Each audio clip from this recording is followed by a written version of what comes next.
Moïse Louchikou 27. Apollyon. Ce message est la suite de Moïse Louchikou 6 Les stratégies de Satan contre les chrétiens dévoilées dans le second ciel. C'était le 10 février 2007 à 17h. L'archange Michel qui m'avait promis de me révéler des secrets sur le diable et le combat spirituel. Il est venu et a tenu ma main droite. Immédiatement, mon esprit a quitté mon corps. L'archange Michel tenait ma main droite. Nous avons pris un vol rapide.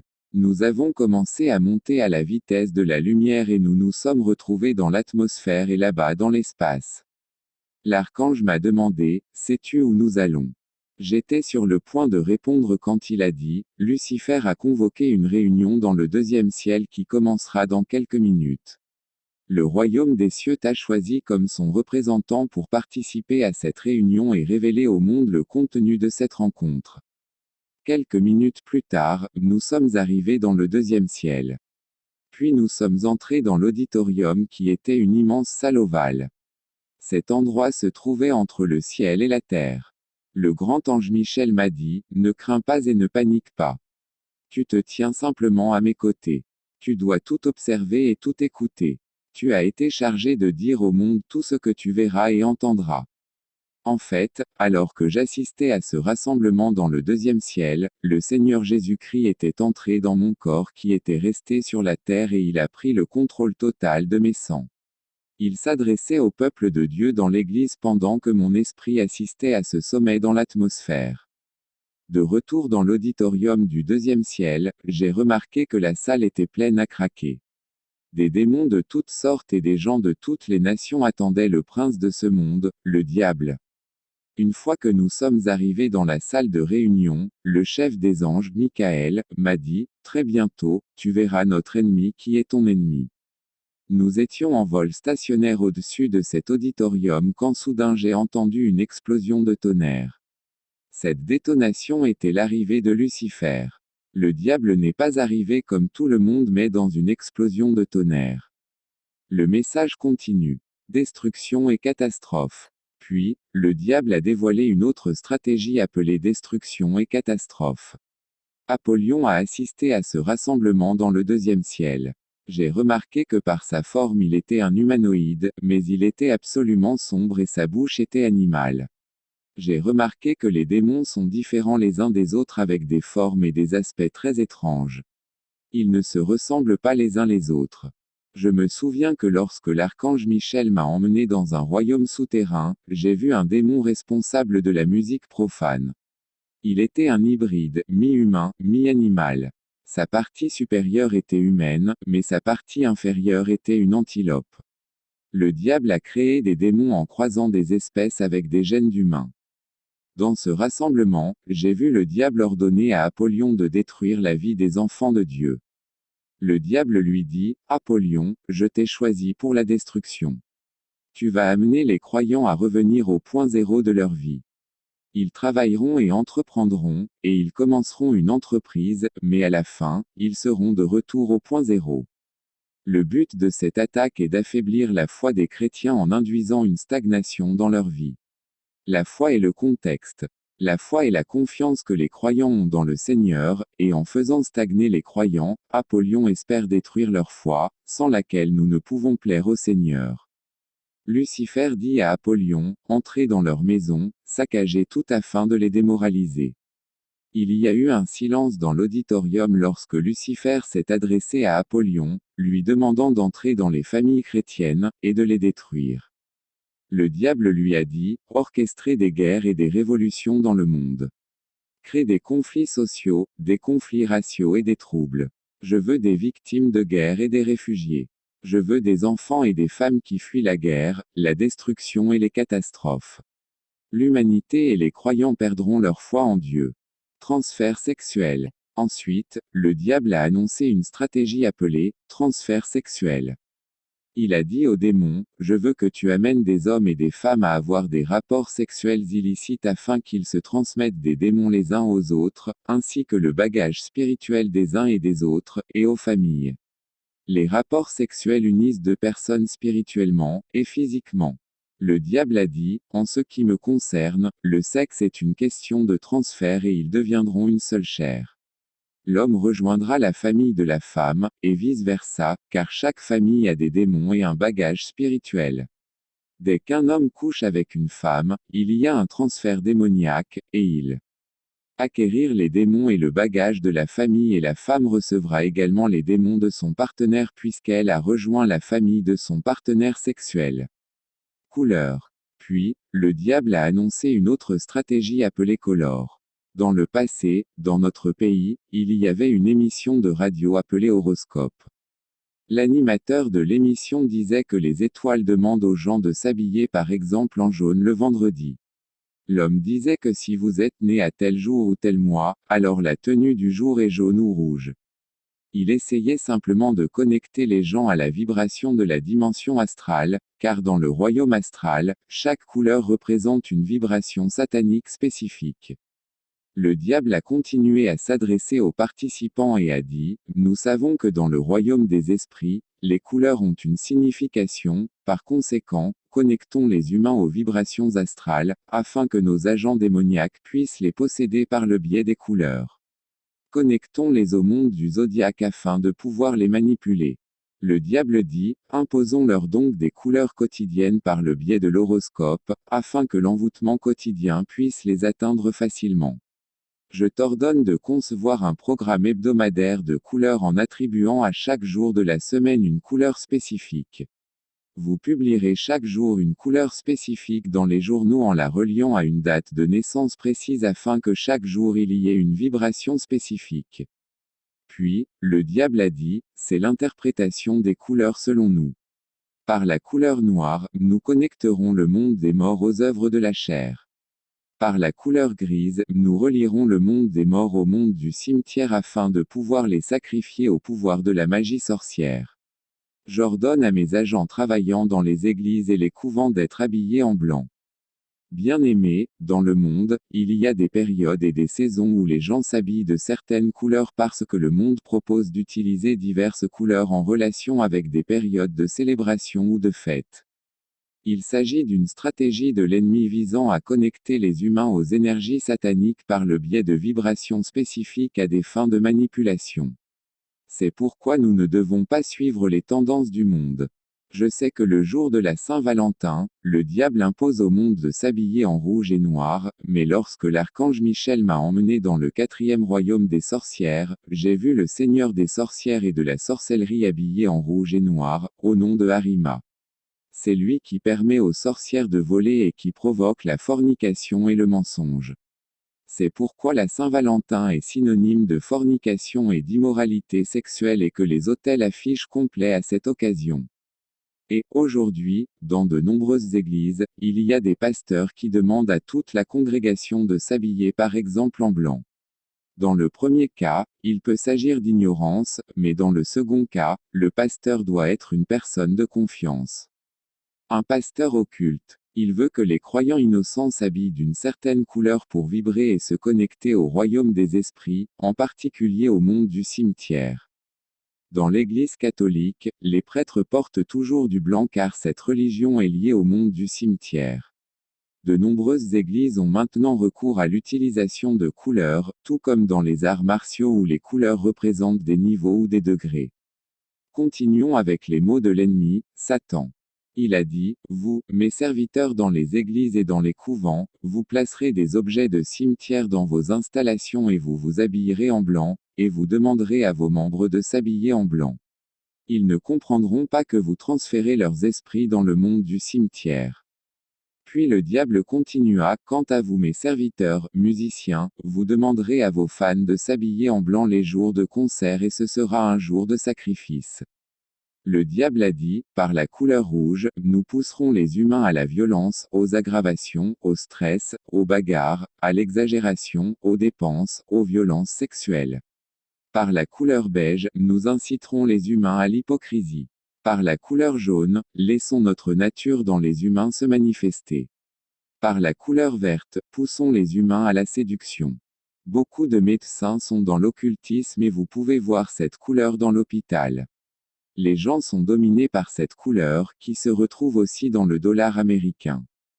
Grâce au chocolat, supprimons la décence et la honte et incitons les humains à l'obscénité, et la couleur marron est pour la puissance des arts martiaux. Le diable a dit, comme les croyants prient pour d'autres choses, mais pas pour leur garde-robe, nous les attraperons ici. Bien-aimés, tout ce que vous achetez dans la rue, assurez-vous de prier dessus. Quand je suis revenu sur terre de cette rencontre, l'archange Michael m'a dit, tu peux déclarer aux vêtements de ton armoire que les couleurs sont normales et ne peuvent pas être manipulées par les démons. Cela se passera comme tu le dis. Calomnie ou médisance. Ensuite, le diable a annoncé une stratégie appelée calomnie ou médisance. Il a déclaré, cette stratégie nous permettra de détruire la réputation des pasteurs et des serviteurs de Dieu et beaucoup tomberont ici à cause de fausses accusations. Beaucoup seront accusés d'être infidèles. Un autre sera accusé d'avoir eu des enfants en dehors du mariage. D'autres seront accusés d'être séropositifs. D'autres seront accusés d'être des sorciers. En termes d'accusation, le diable opère à 3 niveaux, d'abord le mariage, puis la santé, puis l'occultisme. Le diable a dit, fais en sorte qu'il y ait de fausses accusations et de faux témoignages contre les serviteurs de Dieu. Accusez-les de fornication, accuse leurs femmes de sorcellerie, et accuse-les d'être des magiciens, afin que les gens les quittent à cause de leur mauvaise réputation. Le diable a dit, tu vas prendre leur passé et le relier à leur présent, alors qu'ils se sont déjà repentis et ont changé. Puis le diable a dévoilé une méthode avancée de dénigrement. Il a dit aux sorcières et aux magiciens, vous allez couper une partie de leurs vêtements ou vous allez vous procurer leurs ongles, ou vous allez vous procurer leurs cheveux dans la salle de bain, sur le peigne, ou chez le coiffeur, et à partir de ces éléments, vous allez concevoir un pseudo-corps ou un double à la ressemblance de ces croyants, que vous porterez comme un vêtement ou un masque afin de les calomnier. Tu vas mettre les visages des croyants comme des masques pour tromper et effrayer leurs patrons, leurs pasteurs, leurs fiancés ou leurs épouses à travers un cauchemar, une paralysie du sommeil, un envoûtement. Ils vous confondront avec le masque du visage et de l'identité des croyants afin de les calomnier. En conséquence, leurs pasteurs, leurs patrons et leurs partenaires se détacheront et se sépareront d'eux. Bien-aimés, à cause de cette stratégie, j'exhorte l'Église à avoir la révélation et le discernement. Les sorcières peuvent assumer de fausses identités en concevant un pseudo-corps ou un double des personnes qu'elles veulent calomnier. J'ai moi-même été témoin de ce genre de calomnie par sorcellerie. Il y avait une période où moi et beaucoup de membres de mon Église dormions dans l'Église pendant plusieurs mois en cherchant la face du Seigneur et nous prions tous les jours vers minuit dans l'Église. Je dormais seul dans ma chambre par respect et les membres de l'église dormaient dans une autre pièce mais cette nuit-là, il était environ 23 heures, je dormais et me reposais avant la prière lorsque j'ai entendu des bruits de personnes à l'extérieur. Puis, je me suis réveillé et j'ai ouvert la porte. À ma grande surprise, il y avait une foule de gens dans l'enceinte. J'étais surpris car le portail de l'église était toujours fermé. Je me suis demandé comment ils avaient réussi à entrer et l'autre pièce où les membres de l'église dormaient était également fermée.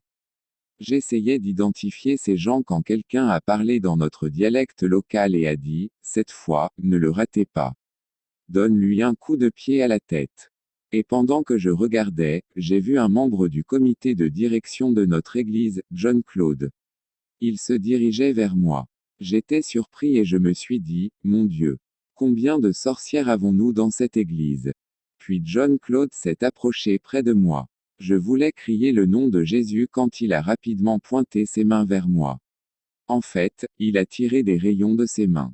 Les enfants aiment regarder le dessin animé Le Cavalier du Zodiaque mais laissez-moi vous dire que les jeunes sont démoniaques.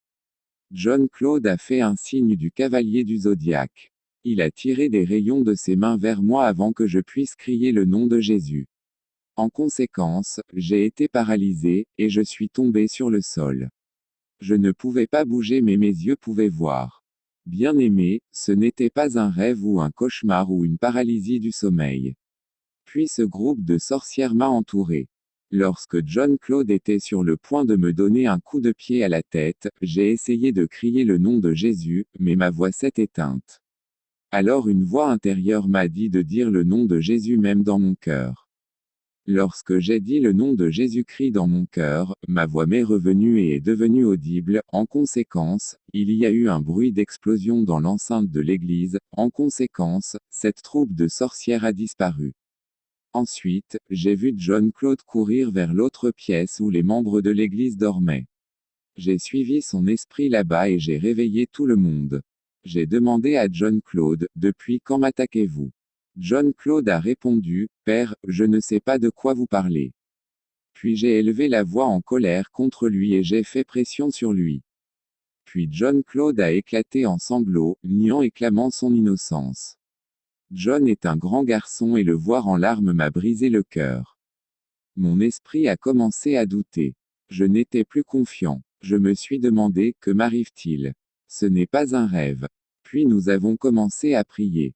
2 semaines plus tard, ce scénario s'est reproduit. Je dormais quand j'ai entendu des bruits de personnes à l'extérieur dans l'enceinte de l'église. Je me suis réveillé et quand je suis sorti, il y avait un certain nombre de sorcières dans l'enceinte de l'église et John Claude était au milieu de ces sorcières. Puis j'ai cité le nom de Jésus dans mon cœur alors que ma voix était partie. Le nom de Jésus était si puissant que même si vous le citez dans votre cœur, il y aura un effet et une réaction. Lorsque j'ai cité le nom de Jésus dans mon cœur, il y a eu un bruit d'explosion dans l'enceinte de l'église, et en conséquence, ces sorcières ont disparu. Je suis allé dans la chambre où les membres de l'église dormaient. Je les ai réveillés. J'ai dit, John Claude, cette fois, tu ne vas pas le nier. L'homme s'est mis à pleurer comme un enfant. Mon esprit était à nouveau en proie au doute. J'ai dit, quel est ce mystère, car ce n'est pas un rêve.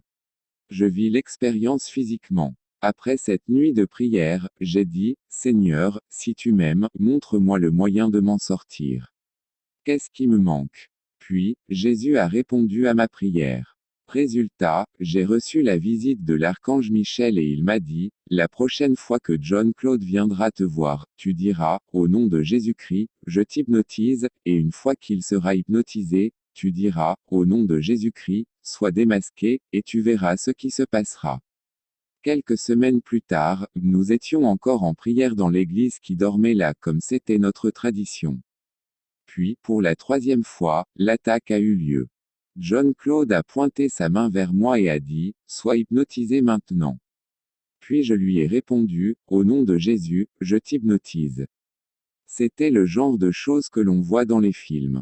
Il y a eu une confrontation et la foule de sorcières dans l'enceinte de l'église ont toutes été hypnotisées et se sont effondrées sur le sol. Cette expérience m'a donné la chair de poule. L'archange Michel m'a dit, une fois que John Claude et ses sorcières seront hypnotisées, tu diras, au nom de Jésus, sois démasqué. Tout d'abord, j'ai observé John Claude sur le sol, hypnotisé et incapable de bouger. Ses yeux étaient ouverts et bougeaient mais son corps était paralysé. Puis j'ai dit, au nom de Jésus, sois démasqué. Puis il a commencé à bouger. D'abord, des cheveux ont poussé sur sa tête, puis il s'est transformé en une femme juste devant moi. En fait, cette femme était ma belle-sœur. Elle venait à l'église pour cuisiner pour les croyants, mais elle était une ennemie. J'ai compris que le diable voulait calomnier le frère Jean-Claude, car il était un fervent serviteur. C'est une stratégie du diable. Ma belle-sœur était une sorcière qui a réussi à mettre un pseudo-double corporel à l'effigie de Jean-Claude pour le calomnier et me tuer. Après que l'image de John Claude se soit transformée en ma belle-sœur, j'ai utilisé le nom de Jésus sur elle et sur toutes les sorcières qui étaient effondrées sur le sol. Puis elles ont disparu. Ensuite, je suis allé réveiller les membres de l'église. Je leur ai raconté ce qui s'était passé. Jean-Claude était très en colère et il m'a demandé la permission de battre ma belle-sœur. J'ai compris sa colère, mais j'ai dit, nous ne nous battons pas contre la chair et le sang.